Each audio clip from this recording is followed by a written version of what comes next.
लीजिए।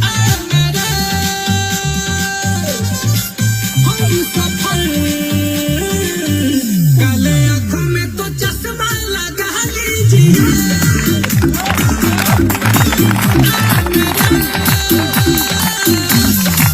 हम सफल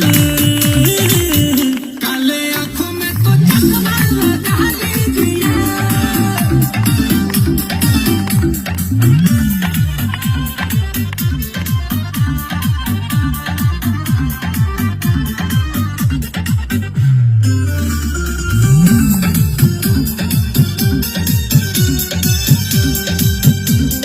काले गुलाब के पंख के जैसे होठ तेरे मधुशाला है। कहा तो सभी से आज अभी से अब तेरे दिल वाला है। ऐसे हंस के दिल में बस के जरा सीने में तो चाहत जगा लीजिए। रूप है धूप है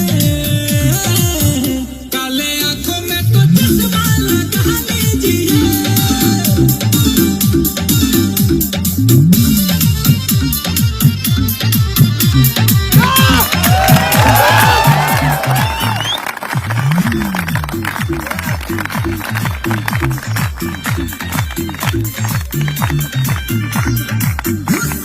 रानी तो मस्तानी मौसम की बहार है तू। ताजमहल से कोई गगन से नील कमल की प्यार है तू। ओ मेरी जान जा आई है गमजा मेरे मीत ये गीत गुनगुना लीजिए।